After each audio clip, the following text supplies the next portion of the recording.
بسم اللہ الرحمن الرحیم۔ السلام علیکم۔ حضرت سلیمان علیہ السلام اللہ کے نبی حضرت داؤد علیہ السلام کے بیٹے تھے۔ آپ بنی اسرائیل سے تعلق رکھتے تھے اور اپنے والد حضرت داؤد علیہ السلام کے بعد عنان حکومت سنبھال کر بنی اسرائیل کے بادشاہ بنے۔ آپ اللہ تعالیٰ کے سچے پیغمبر اور انصاف پرور بادشاہ تھے۔ اللہ تعالیٰ نے انہیں افت کلیم کی بادشاہت عطا فرمائی اور وہ صرف انسانوں کے ہی نہیں بلکہ تمام مخلوق کے بادشاہ تھے۔ چرند پرند اور جنات وغیرہ سب ان کے تابع فرمان تھے۔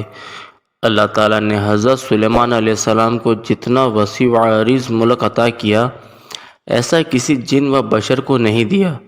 اس کے باوجود حضرت سلیمان علیہ السلام میں ذرہ برابر بھی تکبر نہ تھا۔ وہ اپنے اخراجات کے لیے شاہی خزانے سے ایک پیسہ تک نہ لیتے تھے اور اپنے ہاتھ سے زنبیل سی کر اور اسے فروخت کر کے گزر کیا کرتے تھے۔ کھانے کے لیے وہ اپنے ہاتھوں سے چوب پیس کر آٹا بناتے اور اس کی روٹی پکا کر کھاتے تھے۔ آپ اکثر روزہ رکھتے اور ہر شام بیت المقدس میں جا کر غریبوں اور روزے داروں کے ساتھ روزہ افطار کرتے۔ بادشاہ بننے کے بعد آپ نے ایک نہایت عالیشان اور پرتخوف مکان بنایا جس کا رقبہ 36 کوس تھا۔ اس مکان کو سونے چاندی کے اینٹوں سے بنایا گیا جس کی دیواروں اور چھتوں پر یاقوت اور زمرد جڑے ہوئے تھے۔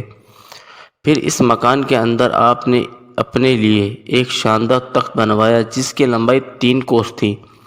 سارا تخت ہاتھی دانت سے بنایا گیا جو لال فروزہ زمرد جیسے پتھروں سے مرصع تھا اور اس کے چاروں اطراف سونے کی اینٹیں لگی ہوئی تھیں۔ تخت کے چاروں کونوں پر ایسے درخت تھے جس کی ڈالیاں سونے کی تھیں اور ہر ڈال پر ایک طوطی اور طاؤس بنا کر ان کے پیٹ کے اندر مشک بھر دیا گیا تھا۔ ان درختوں کے گوشے انگوروں کی طرح تھے۔ اس تخت کے نیچے اور دائیں اور بائیں 1000 سونے کی کرسیاں لگی ہوئی تھیں جن پر لوگ بیٹھتے تھے اور ان کے پیچھے جنوں اور انسانوں میں سے غلام کھڑے کیے گئے تھے۔ یہ تخت جنات نے بنایا تھا جو آپ کی رعایا تھے۔ جب حضرت سلیمان علیہ السلام تاج شاہی سر پر رکھ کر اس عظیم عالیشان تخت پر قدم رکھتے تو ان کی ہیبت سے تخت اس وقت حرکت کرنے لگتا اور طوطی و طاؤس بھی اللہ کے حکم سے اپنے پر پھیلا دیتے تھے جن سے مشک وغیرہ کی خوشبو نکلتی تھی۔ اللہ تعالیٰ کے فضل سے حضرت سلیمان علیہ السلام ہر جانور کی بولی اچھی طرح سمجھتے تھے۔ جب آپ تاج شاہی سر پر رکھتے تو تمام پرندے تخت کے اوپر معلقہ ہو کر آپ کے سر پر سایہ کرتے۔ جس مکان میں تخت سلیمانی تھا اس میں کئی محرابیں تھیں جہاں عبد و زاہد لوگ بیٹھ کر عبادت الہی کیا کرتے تھے۔ حضرت سلیمان علیہ السلام ہمیشہ اللہ تعالیٰ کی ان نعمتوں کا شکر ادا کرتے اور ہر وقت اللہ تعالیٰ سے مناجات کرتے رہتے۔ آپ پورے عاجز و انکسار کے ساتھ اللہ کے حضور یہ دعا کرتے تھے، یا الہی میں درویشوں کے ساتھ بھی شامل ہوں اور بادشاہوں کے ساتھ بھی۔ صرف یہی نہیں بلکہ میں پیغمبروں میں سے بھی ایک پیغمبر ہوں۔ اے میرے مالک میں تیری نعمتوں کا کہاں کہاں تک شکر ادا کروں۔ اللہ تعالیٰ نے ہوا کو حضرت سلیمان کے تابع کر دیا تھا۔ جب آپ اپنے عظیم عالیشان تخت پر بیٹھ کر تخت کو چلنے کا حکم دیتے تو تخت اتنی تیز رفتاری سے چلتا کہ آپ ہزاروں کوس کا فاصلہ چند منٹوں میں طے کراتے۔ آپ صبح کو ایک شہر اور شام کو دوسرے شہر میں ہوتے تھے۔ آپ کے باورچی خانے کے لیے جنات نے بڑی بڑی پتھر کی دیگیں بنائی ہوئی تھیں جنہیں بادل پانی سے بھر دیتا۔ ان دیگوں میں روزانہ کئی ہزار اونٹ اور کئی ہزار گوسفند پکتا اور خالق اللہ صبح سے شام تک آپ کے لنگر کھانے سے کھاتی پیتی۔ ایک دن حضرت سلیمان علیہ السلام اپنے عظیم عالیشان شاہی تخت پر بیٹھے ہوا میں سفر کر رہے تھے۔ تخت کے دوسرے حصوں میں آپ کے 1000 ملازم اور سلطنت کے عہدیدار بھی کرسیوں پر بیٹھے تھے جن میں وزیر اعظم برقیہ بھی شامل تھے۔ تمام جن تخت کے گرد ادب سے کھڑے تھے اور فضا میں اڑنے والے پرندے تخت پر اپنے پروں سے سایہ کیا آ رہے تھے۔ سفر کے دوران حضرت سلیمان علیہ السلام کے کانوں میں فرشتوں کی آواز پڑی۔ فرشتے اللہ کی تسبیح کرتے ہوئے کہہ رہے تھے، اے رب، تو نے حضرت سلیمان علیہ السلام کو جیسا مالک و حشم دیا ہے، ایسا کسی اور جن و بشر میں سے کسی کو نہیں دیا۔ اس پر اللہ تعالیٰ نے فرمایا، اے فرشتوں، میں نے سلیمان علیہ السلام کو ہفت کلیم کی بادشاہی عطا کی ہے اور اس کو نبوت سے سرفراز کیا ہے، لیکن سلیمان میں غرور و تکبر بالکل نہیں ہے۔ اگر ایسا ہوتا تو میں ان کو ہوا پر لے جا کر زمین پر ڈال دیتا اور پھر ان کو نیست و نابود کر دیتا۔ حضرت سلیمان علیہ السلام نے یہ کلام سنا تو فوراً اللہ کے حضور سجدے میں گر گئے اور اس کی نعمتوں کا شکر ادا کرنے لگے۔ ہوا نے ان کے تخت کو زمین پر اتارا جہاں چونٹیوں کی بستی تھی۔ تخت سلیمانی کو دیکھ کر چونٹیاں خوفزدہ ہو گئیں۔ اس واقعے کا تذکرہ قرآن پاک میں اس طرح ہے۔ ترجمہ: جہاں تک کہ جب پہنچے سلیمان چونٹیوں کے میدان پر تو کہا ایک چونٹی نے، اے چونٹیوں، گھس جاؤ اپنے گھروں میں تاکہ تم کو نہ پیس ڈالے سلیمان اور اس کا لشکر، اور پھر ان کو خبر بھی نہ ہو۔ یہ چونٹی اپنی قوم کی سردار یعنی شاہ مور تھی۔ اس کے بعد سن کر حضرت سلیمان علیہ السلام مسکرائے اور انہوں نے شاہ مور کو اپنی ہتھیلی پر رکھ کر پوچھا، اے شاہ مور، تم نے اپنے لشکر سے یہ کیوں کہا کہ سلیمان آتا ہے اور تم اپنے غاروں میں گھس جاؤ؟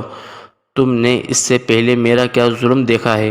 شاہ مور نے کہا، اے نبی، ہم نے آپ کا یا آپ کے لشکر کا پہلے کوئی ظلم نہیں دیکھا، مگر میں نے حفظ ما تقدم کے طور پر ایسا کیا ہے کہ کہیں آپ کے گھوڑوں کی ٹاپوں تلے چونٹیاں نہ کچلی جائیں۔ حضرت سلیمان علیہ السلام نے فرمایا، کیا تم اپنی چونٹیوں پر ایسی ہی شفقتیں کیا کرتے ہو؟ جی ہاں، شاہ مور نے کہا، چونکہ اللہ تعالیٰ نے مجھے ان کا بادشاہ بنایا ہے، اس لیے میرا فرض ہے کہ میں ان کی سلامتی کا خیال رکھوں۔ تمہارے ساتھ کتنی چونٹیاں رہتی ہیں؟ حضرت سلیمان علیہ السلام نے پوچھا۔ شاہ مور نے بتایا کہ 40,000۔ اس پر حضرت سلیمان علیہ السلام نے پوچھا، تمہاری بادشاہی بہتر ہے یا میری بادشاہت؟ چونٹی کے سردار نے کہا، میری بادشاہی بہتر ہے، کیونکہ تمہارے تخت کو ہوا اٹھاتی ہے، تم اس پر بیٹھتے ہو، یہ کتنا بڑا تکلف ہے۔ حضرت سلیمان علیہ السلام نے مسکرا کر پوچھا، تمہیں یہ عقل کس نے سکھائی؟ اے سلیمان علیہ السلام، جس اللہ نے تمہیں عقل عطا فرمائی اسی نے ہمیں عقل سے نوازا ہے۔ شاہ مور نے جواب دیا، اگر آپ اجازت دیں تو میں آپ سے چند مسائل پوچھوں؟ پوچھو، کیا پوچھنا ہے تمہیں؟ حضرت سلیمان علیہ السلام نے کہا۔ شاہ مور نے کہا، اے سلیمان علیہ السلام، تم نے اللہ تعالیٰ سے سوال کیا تھا۔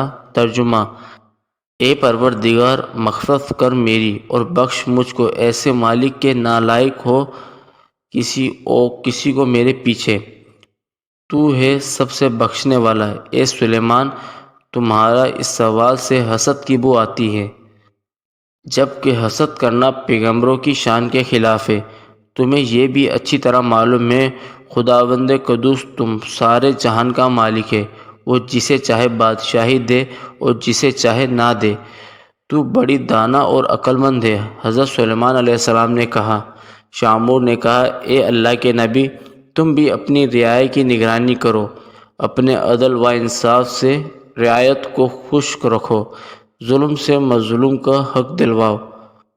میں تو بیچاری ضعیفہ اور مسکین ہوں، پھر بھی اپنی رعایا کی ہر روز خبر لیتی ہوں اور ان کا بھار اٹھاتی ہوں تاکہ کوئی بھی کسی پر ظلم نہ کر سکے۔ شاہ مور کی باتیں سن کر حضرت سلیمان علیہ السلام سجدے میں گر کر کہا، اے پروردگار، تیری قدرت بے انتہا ہے اور تو ہی بے شک عظمت و بزرگی کے لائق ہے۔ قرآن حکیم کی سورہ سبا میں ارشاد باری تعالیٰ ہے، اور جنوں میں سے وہ تھے جو اس سلیمان کے سامنے خدمت انجام دیتے تھے اس کے پروردگار کے حکم سے، اور جو کوئی ان میں سے ہمارے حکم کی خلاف ورزی کرے ہم اسے دوزخ کا عذاب چکھائیں گے۔ وہ اس کے لیے بناتے تھے جو کچھ وہ چاہتے تھے، قلعوں کی تعمیر، ہتھیار اور تصاویر، اور بڑے بڑے لگن جو ہودوں کی مانند تھے، اور بڑی بڑی دیگیں جو اپنی بڑائی کی وجہ سے ایک جگہ جمی رہیں۔ اے آل داؤد، شکر گزاری کے کام کرو، اور میرے بندوں میں سے بہت کم شکر گزار ہیں۔